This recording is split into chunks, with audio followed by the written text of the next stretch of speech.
Well, I thought I would just take a couple of minutes and I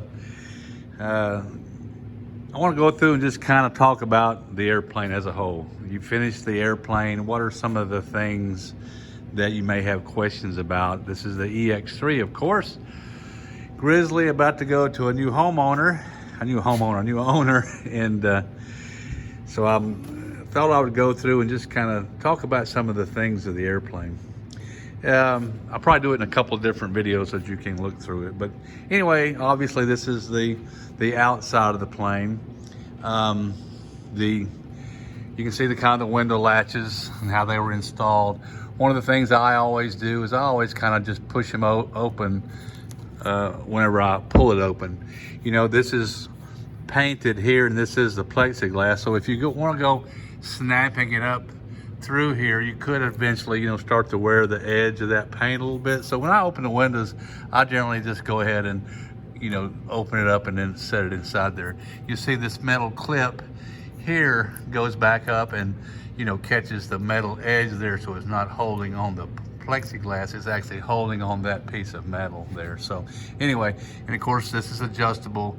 You can loosen this screw and this will actually move back and forth a little bit if you want to make it so it, you know, just clears like these do, like that. And I just cut the weather stripping out, you know, for that to sit directly on the metal. You see I have weather stripped. I put full weather stripping all the way around everywhere to make it a tight lock. I even put what's called a rock guard on here. This is a plastic, that's a heavy duty. So after I'm done with this, you see I don't paint, I leave the metal natural here instead of painting over it. So it's less apt to, if you getting in and out, if you scrub it or scratch it, you're not scratching paint, it's just bare metal there. So all the way across this part here. And then this is the entire piece here and up the sides here and up the sides here. This is actually a plastic, a real heavy duty, very flexible plastic that you can put on just as a protector. I think they actually call it a rock guard. And Cub Crafters has it, you know, kind of pre-cut out already to these dimensions. So it's nice to have. Going on around the outside, one of the things that, you know, I'm not gonna go through a whole pre-flight or anything. I just kind of want to walk around and show some of the things. These, of course, are the Acme Aero Gen 3 shocks on this one. And you can see how we did mount the brakes calipers. These are the 1.75 inch heavy duty brakes, you know, which we put on when we use the bigger tires. These are 31s. And of course I put them on backwards from the way the Cub Crafters manual said to. They want to put it down here. I put it here. That way this connection is out of the way of any rocks or anything that you might hit, you know, that way. But one of the things I do always kind of do, get in the habit of, is I just, as on a pre-flight, I just rub my hand underneath there and see if I've got any kind of brake fluid, you know, which is in this case a hydraulic fluid that's used in these. That's just kind of a nice little thing to check. Obviously going around here, this is where we're going to check the oil. One of the things on these engines is this sump on this engine, on this 363i, is just a 6-quart sump. If you look at some of the documents on the motor and engine stuff, they'll say it's an 8-quart, but it isn't. This is the Cub Crafters lightweight oil sump. It's 6 quarts maximum. Some of the sticks that originally first came out with some of the Titan engines were not marked, the oil sticks. So what I would do is leave it in this configuration here. The engine was new with no oil in it. I would fill it, you know, I'd put like 4 quarts in it or 3 quarts in it, let it sit for hours, come back, pull the stick out, and then I would actually take a sanding disc or a rat file and just cut a notch, you know, for like 3. Then I'd put 1 more quart in, let it sit for a few hours, because this mineral oil is very slow to move. Anyways, I would actually mark it to what I knew the actual levels were in this position, you know, right here, that you would normally be checking it in. This engine I got one was, this is still a Titan here too, but the latest sticks came out and were pre-marked. So it had like 3, 4, 5, 6. When you pull it up and you look at the placard that comes with it, it actually says to, see if I'll just grab a screwdriver right quick and we'll pop it open, and if I can do it left-handed. that. So the placard, you can see, says, you know, 6 quarts, add a quart at 5.5. Well, you know, that's a nice placard, but I don't do it. Generally, you'll find it'll blow it back out. It's just naturally it will do it. The breather, you know, comes back down and goes through here, and it'll just, what'll happen is it just kind of blows it back out. It seems to like, really what I do is at about, when it goes below 4.5 quarts, that's when I'll put another quart in, so bring it back up to 5.5 quarts. I don't run it at 6 quarts except after I do an oil change. So in any case, that's just a hint. If you keep filling it up, if you do like it says, and at 5.5 you put a quart and put it at 6.5, it's going to blow a half a quart out and probably at least a quart to start with. I think if you're running it between 4.5 and 5.5, you know, you're doing good. One of the things I try to do is, I was going to see if I have a can of it here. Of course, plexiglass. I'm cleaning the plexiglass. I use, here it is over here. Let me walk over and get this.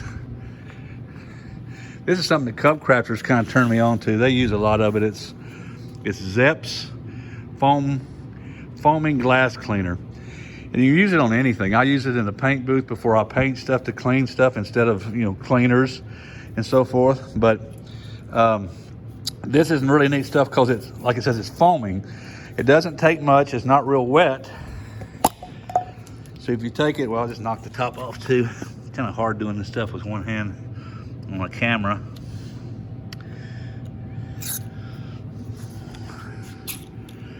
I think I broke it. Oh well. I buy it by the case off of Amazon.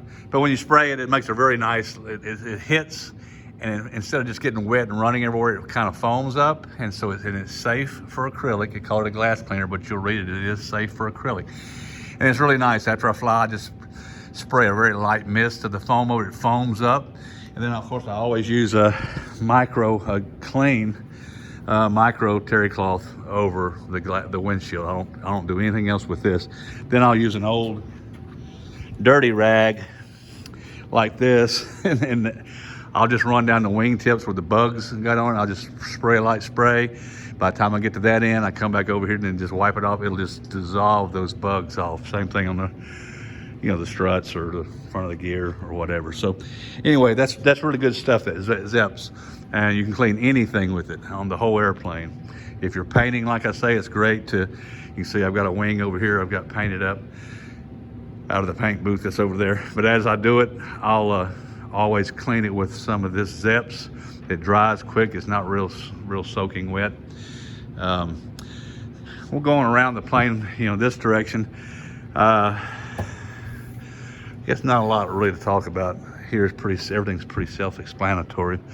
When you go back over, of course, we've got the 2 drains on this side. This one, the forward one, of course, is the actual gasilator or the filter for it up there. This one actually has a petcock on it valve, so if you need to drain the fuel, you see you can push this up and turn it and lock it in place, and the fuel will run out here. This is a low point drain here also, so you can, you know, drain and check for water over on this side. Coming back over here, if you've got what they call the Gap 26 Garmin pitot with the angle of attack, you'll just notice that there's 2 holes. See, there's one big hole there, it's the main pitot. There's another hole, if you can see it, yeah, right there. That little hole is the angle of attack hole. There's actually comes in here as 2 separate tubes that goes up, then 2 separate lines, static lines that runs back over into the Adhar's unit, which then analyzes it. After you calibrate it, it analyzes the difference in the air pressures and airflows between those 2 tubes, and it can know exactly where the wing is with the wind over it, air over it, so it knows when it's about to break once you calibrate it the first time to a stall. You've probably gone through, but one of the things on a pre-flight is kind of, you know, I kind of give these a turn. These things should wiggle a little bit. They shouldn't be too tight. They've got little plastic spacers in there, and if you get them too tight, those will actually break. So it's good to have it a little bit loose. I do keep a pitot tube cover just over my holes in the hangar. Even though it's hangared, I don't want some bugs or ants crawling up in there. I had somebody the other day tell me they were having problems. It was the AOA was going off on the G3EX, telling them that they were, you know, out of stall and didn't know what the problem was. And I said, go check your pitot tube. And sure enough, when they cleaned it and blew it out, there's something had gotten into the pitot tube. It could have been, like I say, a bug in the hanger. It could have been a bug they hit while flying or something. But it was, by being blocked up, by that little hole being blocked up, it was giving erroneous readings between the two, thinking it was getting closer to a critical angle of attack. One of the things that, these are the strut attach points. These fittings here are attached, you know, to the main spar, and as are the jury strut attached fittings that are there. One of the things that's a good habit to do, in fact, there's a service bulletin out to check this on all of them, but just take the end of your wing, just give it a little shake. See, I'm just kind of giving it a shake. And I'm seeing, that way you can see if something were loose, if this had broken or something, then it would let you know, then that happened. Probably not a lot else I'll go over other than, the normal pre-flight things that you would do on an airplane. One of the things you do is kind of give this a wiggle and a shake, okay? And I do torque seal all my nuts everywhere, so I can have a pretty quick glance. I can look and see my torque seal nuts. On this side, I can see my rudder cable coming through. Your flying wires here, kind of the way you'll get used to is, of course, you'll torque seal these set screws too, but listen to the sound. That's the bottom one, and here's the top one. So you can kind of get used to, you can go from side to side. You'll notice that they should have that tone, and that's one of the ways you can kind of just thump them and feel. We've got gap seals, flap gap seals in here, which is really just a piece of foam rubber made to fit. You can see, and they fit down in here. They say like once a year on an annual, and take them out and just clean in there. I have occasionally had some of them come out. I guess maybe the air hits it just right or something, and there's a little bit of extra that comes with this kit when you get it from Cub Crafters, already done. Same thing here. We run it up here and put a piece, there, and torque seal the set screws. So at a quick glance, you can always look and see if the set screws have turned loose. My best tugs with big wheels, big tires, which is great. Like I said, I'm not going to do a whole pre-flight. I just kind of want to show you a couple of those things. This is your takeoff position. One of the things on this airplane you'll notice is that it requires very little trim. The trim movement is very, very little. It does take almost nothing to change the trim. I do not do the automatic trim tied into the G3X feature, because it's just literally, most of the time, it's just literally hitting it that long and stopping it, a little bit here and there. Okay, so here's the external baggage door, of course, that's here. And one of the things I like to do, I do have the kit in here. This is my Harbor Freight $5 LED light switch, which I see I left on and ran the batteries down the other day. I always do that. But they're $5 at Harbor Freight, and they're just Velcro, so you can just Velcro them, onto this carpet kit. The carpet kit is nice to have. It comes from Cub Crafters. I think it's about $300, pre-cut, very lightweight carpet, and it's actually Velcro. You apply Velcro strips, so if you want to go haul an old moose or something in here, you can just pull it right off, not use it, or you can, if you need to clean it, you can take it out and clean it. Obviously, there are tie-down hooks here. They're also maybe hard to see, but in the corner down there, here, and up forward underneath the front seats, you've got all this storage area here. And you can use a little cheap cargo net like that if you want to keep your stuff tied down. Probably not nothing else out here I'll go over in particular. On the inside of the plane, you'll see this is a pretty cool deal. I think his name's Ryan O'Neill. He started making these. I've got my headsets out right now, but what they're hold the brain buckets for the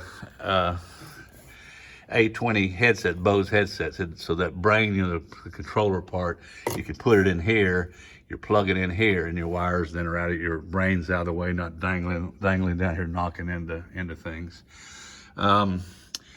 There's the trim priority switch. Just so you know, you see it does say trim priority. It doesn't say trim, it's trim priority. When you have it on the front, for example, the front stick will work to the trim, and the back stick will work on the trim. They will both work with it set on the front or the back. But in the event you had someone in the back and was pressing it at the same time you were pressing it, then just like it says, it gives the front priority over the back, and the front would then take over. If you wanted the back seat to have priority, then of course you could flip it to the rear and the opposite would happen, or you can turn it off in the middle. And we do have the outlets for the regular outlets for the regular plug-in jacks for the microphone and the headphones, or you've got the Bose connects. You know, if you want to connect the Bose, which will actually supply power to the Bose headsets as well as powering doing the microphone and so forth. One of the things up on this side, you'll see the stall switch. You got some circuit breakers up here for the starter, stall, trim, and landing lights. And when I have the G3X AOA system, which I do with that gap 26 we just talked about, I actually pull the circuit breaker for the stall warning horn, which is just that regular old horn right there, because it's duplicate and it's not nearly as accurate. Of course, as the G3X is, which is calibrated, you can actually calibrate that to a true stall, so it knows the relative wind over the wings whenever the point of stall occurs. And I didn't talk about it, but out on that left wing also is the stall warning switch on that wing. You can actually take that and adjust it if you're using that and it's going off too early or too late or whatever into the stall. You can actually go out, remove the cover, and you'll see two screws that are there, or two screws in that installs the cover over the switch, which is the little lip that goes up and down. And you can actually slide the entire switch up or down. And the further you bring it up on the wing is the slower the stall warning will actually come on. So if you're finding it's going off way too soon, then you can go out and slide that switch higher onto the leading edge, and that will make it come on at a lower airspeed. Okay, I do some little marks. I don't have any fuel here. I had drained it the other day and put some back in it, but you can see I put a Sharpie mark on there. I do that so I know exactly what my fuel levels are when I first fill the tanks for the first time. I'll put 2.5 gallons in each side and then mark the actual tubes in the 3-point, you know, like this. So, I mean, actually not in a 3-point, and when I've got it up in flying configuration level, so that I know that when it comes up to that first mark there, I've got 2.5 gallons. The second mark, I've got 5 gallons in the flying configuration. So the piece here that goes, I don't even know what you really call it, just the piece that goes under the turtle deck right here that Cub Crafters give you. It's got elastic and hooks on. There's a nice little compartment here to hold stuff. You can put, you know, whatever, you know, put a water bottles or whatever in there. Over here in this pocket, it's got a clear thing here. That's where I keep the registration of the aircraft. And inside of here, being an experimental airplane, the operating limitations that are issued by the FAA when they give you your registration, or not your registration, but then they give you the final certification, it has to be carried in the airplane at all times. So it's got this pocket here, which is nice. Also, I make up and print a customized pilot operation manual. So it's customized to this airplane. It actually has the numbers that I've found during flight testing to be, you know, the stall speeds and so forth, and it has all the different sections in here on how to operate the airplane. This is, of course, good to have with the airplane. You can carry it, and there's the operating limitations that came with the Special Airworthiness Certificate. That's here together in one piece. What I also do is, since this is something that kind of goes over everything, I make a mini version of it. I keep it up there. You can see I put pockets everywhere. I put these web pockets here. I got one there by the pilot seat. I got one up there in that corner. I've got one down here. I've got one on the seat back. And here's another little thing I do too.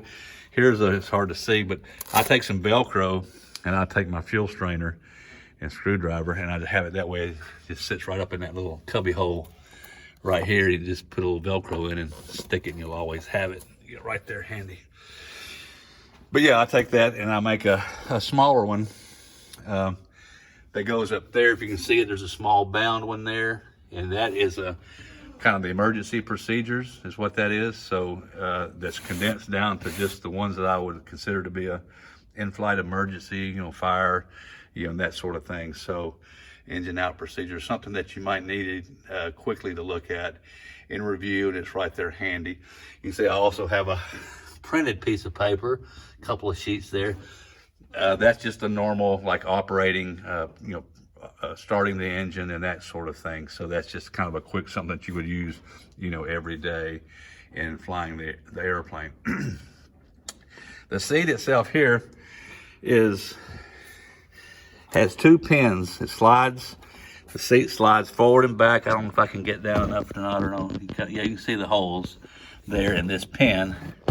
The pin itself has a push button release on it, so you have to push the button in the middle of the pin here. You push that in and that'll release the other end, and you can pull the pin out. There's a pin on either side, and it is connected by a wire, so you pull both pins out.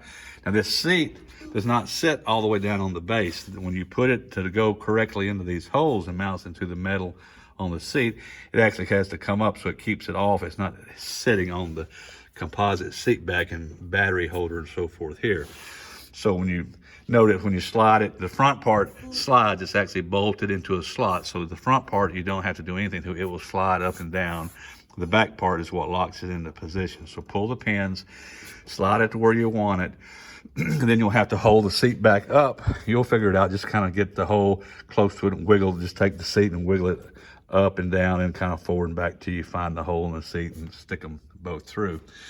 One of the things too is that you can, underneath the seat here is a compartment in here, and right there, which is, I can actually touch it with my fingers. There sits your starter battery, your main battery, and also probably your ELT is mounted up in the front part. You walk around to that side.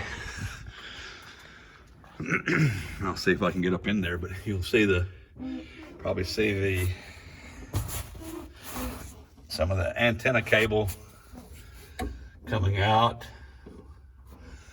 What am I looking at? I can't see.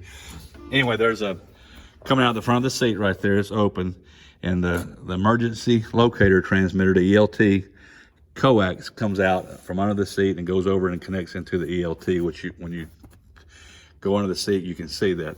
Now to do that, you can just keep your stick all the way forward, but release the two back pins and pull them out, and then take the seat and slide it all the way forward. As it gets all the way as far as it'll go, it should then let you tip the seat back up. It'll go all the way against the panel. And what I actually do, because gravity will want to bring it back, I just take some tape, masking tape, and put it across the back of this, and I'll just take it up and wrap it around that tube, and it'll hold it in place. Then you have easy access right here to your main battery or your ELT. Also, the ELT, there's actually, if I could show you underneath there's plenty of room in the front there. You could actually undo it and pull it forward. I just Velcro it in with the strap into the holder. The holder is Velcroed onto the battery box. Also, it's by mounting it here, your manual switches are right there under your leg. You can actually flip it to arm. It's armed. You can flip it to on or off if you need to while you're in flight. So that's about it for that. Obviously, behind each brake pedal is a brake cylinder. So there's your master cylinder for this side, and you'll see the red. See if I can get my hand in there and point. Maybe. This is the reservoir here. This is the actual cylinder that's here. Now, to lock if you want to set the parking brake, there's one of these on each side, obviously, left, and right. When you want to set the parking brake for this, then you obviously, this is the back pedals, those are the front pedals, but just push your front pedal toe, push both toes down the lock to hold the brakes firmly in place. Just give them a lot of pressure forward, and as you're holding them forward, you just take the, not much room to show you. You'll see there's a, see here, right here. You can turn that, you'll see it, there's a valve on there, right down here, right there. That valve, you just take it and you turn it 90 degrees. And then that then locks it and holds the hydraulic fluid in on the tire to make it lock in. The same thing with the left one. So just both toes forward, lock the brakes, turn both of those valves, and you can release everything and it'll hold what you've got. And I also recommend you kind of see the levels of the reservoirs here, maybe while my finger's in the way. Kind of see the levels of the reservoirs. You don't want to fill those reservoirs. There's a hole on top, obviously, to let air, escape. And if you fill it all the way to, that's a plug in the top. You can just take a little pair of pliers, and you can pull the top plug off of that reservoir and put a little hydraulic fluid, if you need it, in there. But if you fill it all the way to the top and go push the brakes, it's going to squirt that pretty red hydraulic fluid out. So, just kind of keep it about half full. If you keep it in sight, I'm happy, because you got plenty. It goes from there, it goes all the way down here to there. So it's very good. I've never had any problems with spongy brakes or anything. So the fuel selector obviously is there. You got both up top, left, right, and of course to turn it off, you have to push this in. It's spring loaded before it'll let the handle turn around and shut it off. Okay, I normally always leave it on both. And then of course this is a friction control, so you move control how hard that's your prop and your throttle controls there.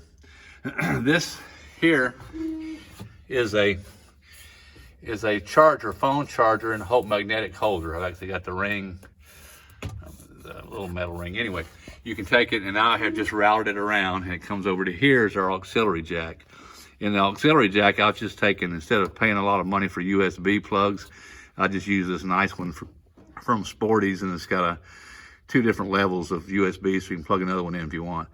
But I keep this unplugged. This is always hot, so if you plug it in, if you keep it in and go home, it's actually going to put a small drain on the battery. So I always go back through and pull it back out and leave it out when I'm not around to keep that drain.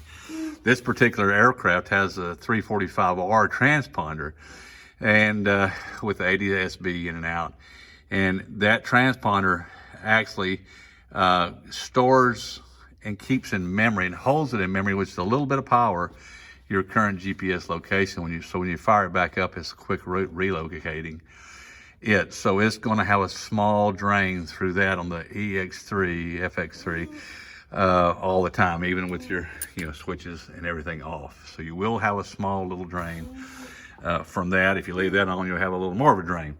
This is a stereo audio outlet plug, so you can plug in something if you wanted to. I never use it. I Bluetooth from my phone to my headset. The 345R will also Bluetooth directly to your phone. If you have Garmin Pilot, for example, then you can put it up there, and I might have a page open. It'll actually send, the 345 will send you like traffic information. So instead of using a window on here, I might just have my phone sitting there, and it's talking directly to the 345, not even going through the G3X. And you can have whatever information you want from Garmin Pilot on there, because it links up to Garmin Pilot. But what I like, it's nice, it's just a separate traffic screen open over there where I don't have to fool with it, over here. And if this auxiliary jack has a 5-amp fuse. That 5-amp fuse is on a cord that goes underneath the seat and is attached to the positive side of the battery. So if you see a connector on the battery, you should really only have two connectors: the negative cable, the positive cable from the solenoid, and then you'll see another wire on a ring. That's the wire that's going to the auxiliary power. And the way they make it, you can't make that. It's an inline, little small 5-amp fuse, spade fuse, a small one. But you can't get it here. It has to go through the hole, and it's actually under the seat in the belly of the plane, which is easily accessed from the bottom of the plane by taking this belly panel off with these screws, okay? And so that underneath, when you take this off, you can get up underneath the seat, all your solenoids, master solenoids, starter solenoids, wiring, your autopilot servos for pitch and roll are underneath here. And as well, you'll have your little fuse holder for that auxiliary fuse if it ever goes out. And what else am I missing that you want to know? One of the things, that's the flap handle. And there's the trigger that's here. You see the trigger you have to pull. It's spring loaded and goes to a little rod that goes up through here, and it connects to the little ratchet. I think they call it the ratchet strap or something. Anyway, it's pre-cut, so every time you pull it down to a click, it dials in so many degrees of flaps. In any case, sometimes, especially when it gets cold or after a while, you might find that sticking a little bit. Maybe the handle's not sticking, or it's not. Take some of that, I think they call it PS2, it's that lubricant that's kind of a good spray. Lithium grease will work too. Anything you can do, and just go up there. Excuse me. It's open on this end. You can just stick your little spray tube down there and just spray it. Just rinse it good. You can go up around here on the sides of it where it's open on the time. Just give it a little spray. Just lubricate a little bit and then work it, and you'll find that it'll do fine. Compass. I found them to be almost worthless. Seemed like every one of mine is so highly magnetized, and here it's kind of far off, so I stick it up there. You don't even have to have them or swung anymore if you have an alternate source, which we do through the G3X. And what else? I think that's probably about it. The next thing I'm going to do is probably try to get in here and show a little bit of using the G3X when we're actually flying.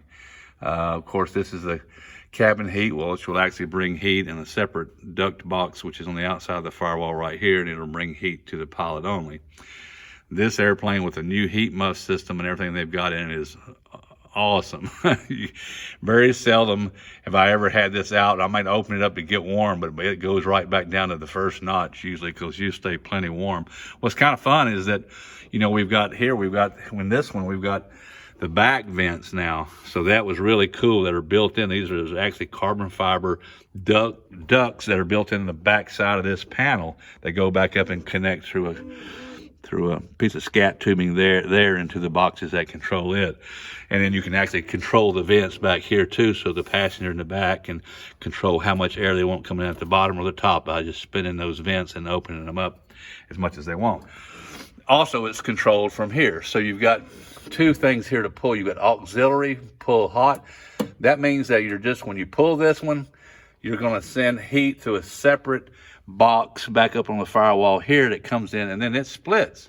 And it can go up, and there's a defroster now built into these EX3s. See if I can show you up there. There's a couple of defrost vents that are installed.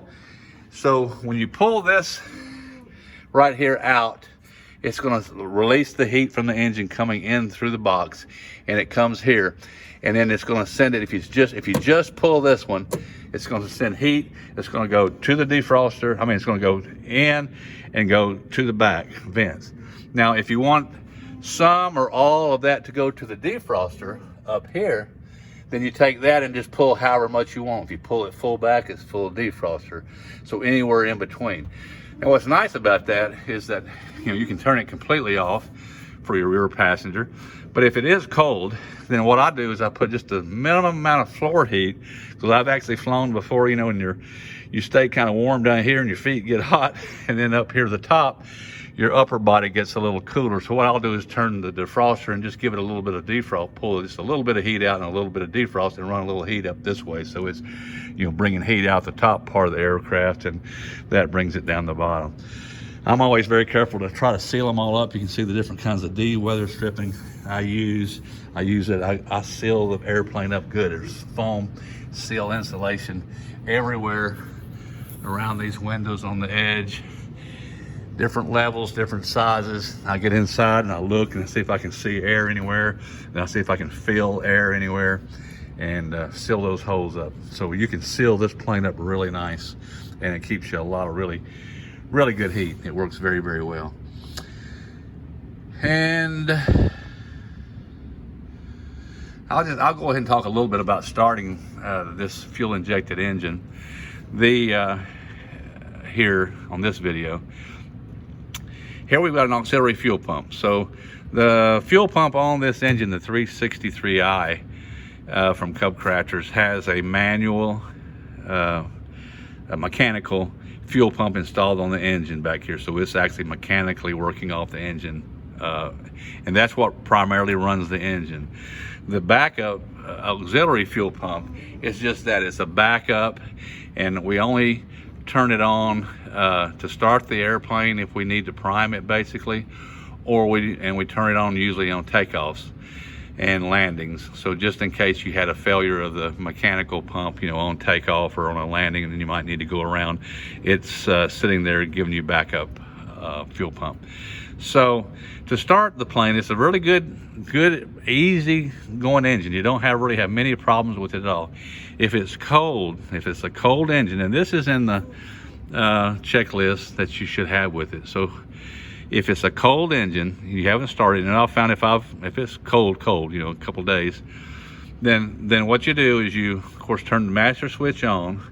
You're going to take the throttle and just move it up, just crack it open a little bit, half of an inch or something, you know, not much, just a little. And then we're going to go to full rich with the master switch on, and then turn the fuel pump on, and you'll hear it running. And on this particular engine, you'll find different engines, but maybe if you start with about 5 seconds, 1001, 1002, if you go to 5 seconds, that's kind of the normal. This particular engine likes about another second or so, so I might, you know, run it 6 seconds if I know it's very cold, you know, days between running the engine, and then flip it back off, and then pull the mixture, because the mixture is full rich when you do that. So you're letting fuel flow through to the cylinders, and it'll go to all 4 cylinders instead of not like the carbureted versions where it might prime one cylinder. So once you've got it primed, then you're going to pull to start it, and then you're actually going to pull the mixture back out, so you have no gas to it, and the fuel pump is off. And then you're going to take it, and then you're going to crank the engine, and then as you crank it, just as soon as you kind of hear it kind of want to start, then you just feed that in. You know, you'll see how fast your particular motor, but you'll just kind of push it back in to full rich, and it'll sputter and pop a little bit, and then take off running. And then you adjust the throttle back to give you about 1,000 RPM while it's running and warming up. Okay, and then what I typically do is I'll pull it back out once it's running nice and smooth and everything. Then while I'm on the ground, I'll pull it back out I make it lean enough so that if you give it much gas, it'll want to starve out of fuel, you know, and sputter and pop. And that keeps it lean while you're running, so you're not loading up the plugs with a really rich mixture if you have much ground operations. And when you get ready to do a run up, if you run the engine up and you've got it really lean, I mean like a gallon and a half an hour or something like that, it seems like at 1,000 RPM is a pretty lean mixture, so that it's running fine. But if you give it any more power, it'll sputter and pop, and it's telling you, hey, dude, you forgot to put the mixture back in. So if you had it somewhere in between, maybe you just leaned it a little bit, you might say, oh, it's okay on my run up, but then you go give it the full power for takeoff, it'll start sputtering, you know, not give you full power. So I think it's better when you lean it on the ground to lean it all the way back to where it's just running nicely. You can't hurt the engine running it too lean, it won't happen. So run it lean until lean and smooth, but any leaner and it's going to shut off. And that way it's a safety backup if you go to do your engine run up, which we do at 2,000 RPMs on this airplane, not at 1,700 like some of the manuals say, 2,000 RPM because of the prop governor running oil through it. And So it's just a good safety feature to do. And then of course, for your run up, go back to full throttle, run it up, do the rest of your checklist, and take off. And you'll take off. The checklist will tell you you'll flip the fuel pump back on to take off. Now, and you'll learn if you give it 5 seconds, you know, pre-prime on a cold engine, and you go to crank it, and you turn it more in just a couple of seconds. If it isn't, you know, starting to fire up, just stop. You just haven't given it any enough gas, most likely. I haven't found that I flooded it out. I found that I haven't given it quite enough. So I'll redo it again. I'll go back to full rich, hit the fuel pump again, maybe for another 2 or 3 seconds this time. Pull it back, shut the pump off, pull it back, and then try it again. Usually you'll find that did the trick. So typically on a cold engine, if you're giving it 5 seconds of prime, you're gonna probably find that that's just about right, or maybe just a little bit light on the prime. But I guess I would rather be a little light on the prime than running fuel out into the airbox and manifold and onto the ground and so forth, causing a backfire or fire. Okay. What else? So that starts it up on a warm engine. Okay.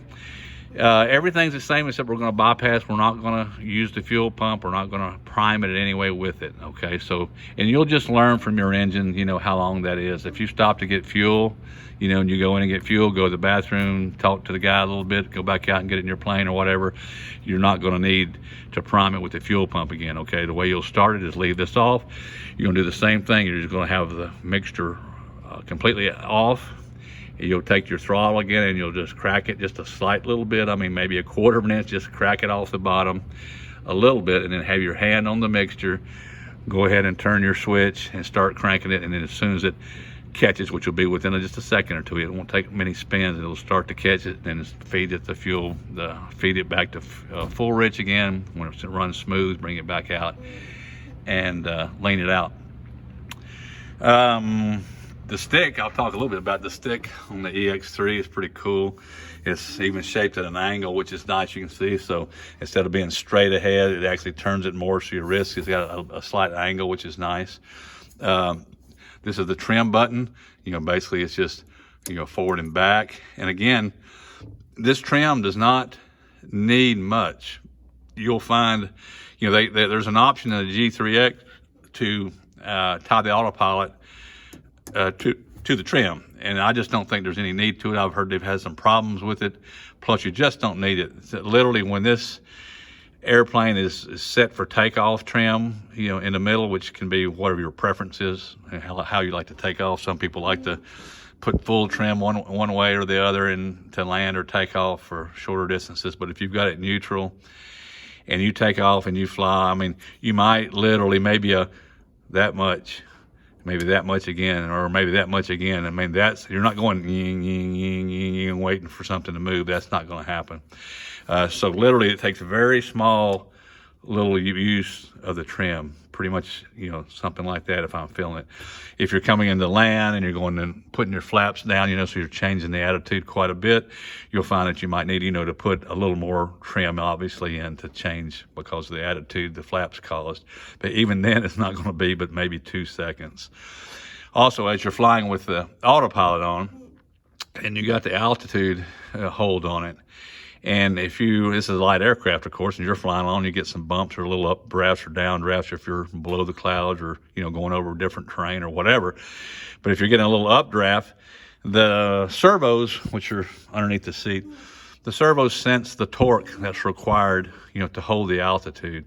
So if it finds it's having to keep giving it more and more pressure, like if you start to get a downdraft and it's saying like, man, I'm having to hold, it's having to work a little harder, a little more input to bring it up, it'll give you a little yellow annunciator light that'll pop up across the front of your display, and it'll just say need up trim or something like that, or need to trim down. And generally, if I'm flying along and I know I just got a little, I just ignore it for a little bit because I know I just hit a little downdraft, and if you go chasing it, you know, then 30 seconds later it's back up. Now you put this in, it says put up. I'll just let it fly a little bit, and it'll usually work its way out of that little short-term up or down drafts that are there. So it takes very little trim. And you'll find, you know, you'll have a trim setting you have to do in the configuration menu. They'll tell you where to how to adjust that on your display for your trim when you're on the ground. So it'll show you when you're neutral and up or down or so forth. And then of course you've got this is the Autopilot button. If you, and also control wheel steering, they call it, if you've got that enabled in the G3X. So the Autopilot's engaged. You want to disengage it, one push of that button, it'll go give you a tone, let you know that you've disengaged the Autopilot. You can also, there's another feature, like I said, is control wheel steering. If you've got it enabled, control wheel steering is, say you're flying along and you're going to go right into the edge of airspace or right over something that you don't hit that tower. You're flying low, and there's a tower right there. And what you can actually do, if you just want to temporarily do something, you press it and hold it. Now you can go do whatever you want, okay? And then when you release it, it'll go back to operating normally. So it's control wheel steering. You can actually, if you press it and hold it and turn it and turn your heading, and then you're going down this heading, if you're using the heading bug, following a heading, not navigation, then it'll actually change the input to where you're facing when you let go of it. So if you're here flying just the heading off of your Autopilot head over here, then by pressing the button and holding it, you can change your heading this way instead of reaching up and spinning the dial or doing it on the display or whatever. And then of course you've got your push to talk button, which is right here. The rear one just has the trim forward and back and has a push to talk, which is actually up on the panel up here, the back right there, PTT. I wouldn't drop the phone, you can see it like that. So, see, I'm out of focus. I don't know what's going on. So, there we go. Anyway, that's about all. I will go here. Maybe we'll talk about the switches and breakers just a little bit then, I guess. Make this a nice long video. We're already at 46 minutes. All right, so your circuit breakers, which are up here, this is talking about your external panel. Okay, so this breaker is actually powering this panel, these breakers here. So if you actually pop that one, you're going to kill all these. Okay, so the IBBS, we'll talk about the IBBS battery backup and switch a little bit. The IBBS right here is this switch. In this right panel on the right side, if you take this front little panel out quite easily, there's two backup batteries. One is for the G3X to continue operating in the event of a failure of the operator and your main battery is exhausted. And then you've got the IBBS battery. And the IBBS battery, I'm sorry, the other one operates your ignition. And then the IBBS battery is what's going to operate your G3X. So when you have the IBBS switch on and the master switch is not on, you are running entirely off of the backup battery, okay? You're not affecting your main battery at all, strictly the IBBS. So this is a way to play with stuff, because you can run this battery completely dead and it doesn't have an effect on anything. When you need to really do it, just turn your master switch on. Everything goes to the main battery.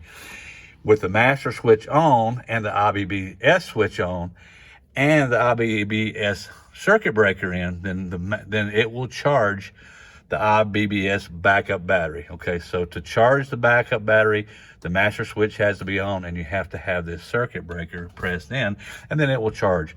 Like right now, it's only using the IBBS battery that's on there, nothing else. And you can go over here and click on the display, and we can see here that the main battery is right here. Get it to focus, there you go. Number one here on this side is the main battery. The master switch is off, so it's not registering anything. This is showing you right here the IBBS volts that are over here, and this is the ignition, backup battery. So my IBBS I'm running off right now is 12.6. That's my backup ignition battery. That's my main battery, okay? If I flip the master switch on, then we'll see the main battery power come up. There it comes. So we're 11.9 volts right now. And it's probably sat 2 weeks, so in any case, we'll turn that back off. Now, so I'm not affecting my main battery anymore right now. I talked about the circuit breaker for the IBBS. That circuit breaker, I can pull the circuit breaker and it still works, right? IBBS switch is on, that's running off the battery, but the circuit breaker is pulled. What's the deal? This circuit breaker is only for the charging of the IBBS battery. If you did not want to charge the IBBS battery for some reason, you can pull that circuit breaker, and even with the master switch on, it will not pull power and send it over to the IBBS battery. So why use the IBBS? Okay, well, besides being a backup, in the event that you had an alternator failure, so you were not charging anything, then you would turn it off. You would if you lost your alternator and it wasn't charging, then it went to your battery, then you use your battery up, then it would go to the IBBS battery and use it. Let's say, for example, I'm pre-flighting, I'm getting ready to start it up. But what I'll do is I'll push the airplane out of the hangar.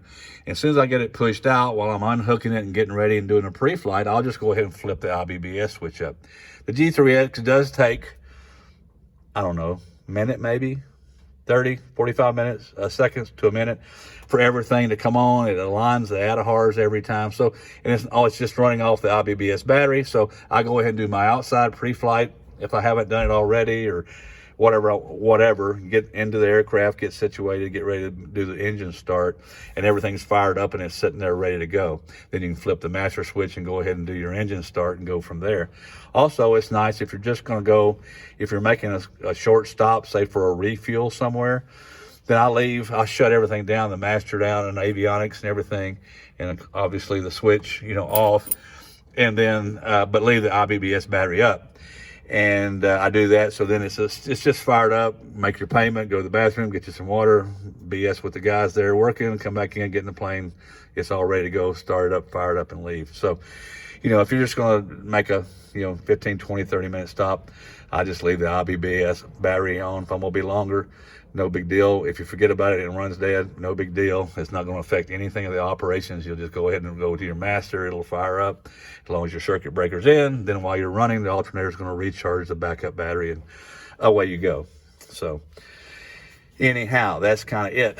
The avionics battery switch, which is next to that. Of course, once you power that, you'll run your radios and everything on transponders and all that. Avionics will all come on. The landing light, this switch is, everything's off all the way across here and all the way down. The landing light, of course, is different if you've got the wigwag, So the wigwag would then be, if you see that, it says pulse and on. So basically it's off, pulse in the middle, on at the top. So if you want the wigwag function, during the day, which is the way you usually fly, that's always before takeoff. I put it in the middle, and it gives me my wigwag pulsing strobe, flashing lights out there. And then if you just need the landing lights, of course, then it's all the way up to on. And then the strobe nav lights, same thing. If you want the nav lights, if you're flying at night, that's your nav lights, on or off. And of course, they have to be on, then to come back up and control this light, which then would be, you can have it a white light or a red light, or you can have it dim or bright, and that's just shining down for your display light. Strobe, is always on when I'm flying, so right before takeoff, you flip that on. Then obviously your other circuit breakers here. Down in this corner, this is your emergency ignition. So what happens is on this is that other battery that's down here, okay, you're flying along, you've got two electronic ignition boxes. One box is going to two different coils, another box is going to two different coils, so you got 4 coils. They're all going to different cylinders. One box is going to the top spark plugs in each cylinder. The other box is going to the bottom spark plugs in each cylinder. So if you need to, if something happens, these boxes, these light speed boxes are smart. If anything happens on one, it makes it up. It actually changes the timing and so forth on there to let the other cylinders take over. You can pull a coil wire off of one side, and then when you start it up, it'll adjust, and then you probably won't even notice it, other than looking at EGTs or something, that you'll probably not even notice from the engine running or the power that you don't have a couple of plugs running off of one of the coils or something. So it's a very smart system. But okay, let's say that we've lost all of our power and everything we need to go to backup power. Then what we do is, because you've got, obviously we've got the top half of the cylinders is on one ignition system with spark plugs, and then the other half, we don't actually have to have 8 spark plugs firing on this thing to make it run. We only need 4. So in an emergency situation where we're running off of the battery, it's only going to work on the right ignition box. Okay, so the right ignition box, if you flip this switch, which says emergency, when you flip this switch up, this amber light will come on, and of course that's the circuit breaker.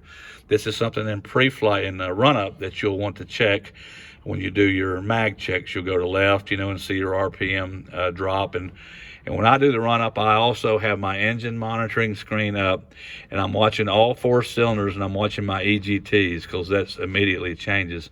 So when I flip it to the left, I run it up to 2,000 RPM.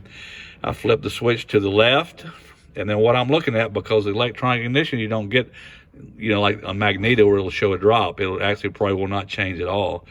But you can look across your 4 engines cylinders, and on the left side, which will be the left ignition box and the one set of spark plugs, and you'll see that if there's a problem, if say a coil is out or a wire's broken or something like that, if you look across those 4 cylinders, that should all 4 be green and up, showing exhaust gas temperatures. If you see one of them down, even though the engine still may be running pretty good, it may run rough, or maybe a little bit. If you see a little bit of a EGT, but not like the rest of them, it may be a fuel injector dirty or something. But in any case, look at the EGTs. If they're all 4 green and looking, somewhat alike, you're good. Then you flip it, to the right, and you'll do the same thing. So then you're checking the other ignition box and the other set of spark plugs. So just look at the EGTs there. Now you'll notice on these switches, if you go slow between the left and the right, there's a spot between them where it kills everything. So I don't know what it is. It's just the switch. So don't worry about that. That's normal. It'll actually cut the engine out if you just stick it between the left and the right. So just go to left, go to right, go to both, and so forth. Just go ahead and move it. But don't worry if you hear that, that little engine dying out when you're switching between the left and the right, or to both or something. So that is normal and common. So when you go to the right one, then you'll run your right up, look at your RPMs and make sure everything looks good there. And you're looking at your EGTs and all looks good. Well, then reach over. One of the part of the checks is reach over and flip this switch up. You'll get your amber light like that, and you see it's coming on without any switch being on. That's a totally independent wired source. So when that light is on, you're now operating only on the right box and you're running off of your backup battery, okay, when that switch is on. And it will be an annunciator light warning will come up and say that you're running off of the emergency backup system, okay? And of course, this group right here is your servos. So basically this is for your autopilot control, and then you've got your transponder and comm transponders, and your GMC is your servos. So if something were happening, say you were flying along, and I'll talk maybe a little bit later when I go into the G3X, you're flying along and something crazy happens, with your autopilot, and starts going berserk or whatever, you should be able to overpower it with the way you had it set up, so that the torque's not too high. You can overtake it with your force, or you can, of course, hit the disconnect button. If all that goes to hell, then you just come up here and hit this switch, and now you just pull the power off of all the autopilot servers, and they're done. So that's a quick way to do it. On initial test flights, I always start off with that off. I've done ground checks that they tell you to do, so you can double check, making sure everything's reacting the way it should be with input from here on the ground. But I still take off on initial flight test with this off, get up to a safe altitude, getting ready, and then I flip it back on and then run through the autopilot checks. Okay, always turn your switch off, because if you don't, it does take power to the ignition boxes, and it will drain your battery. And I'm done. Okay, so watch. I'll try to maybe go into another video and talk about setting up the G3X, kind of using the G3X when you're flying. All right, hope it helps.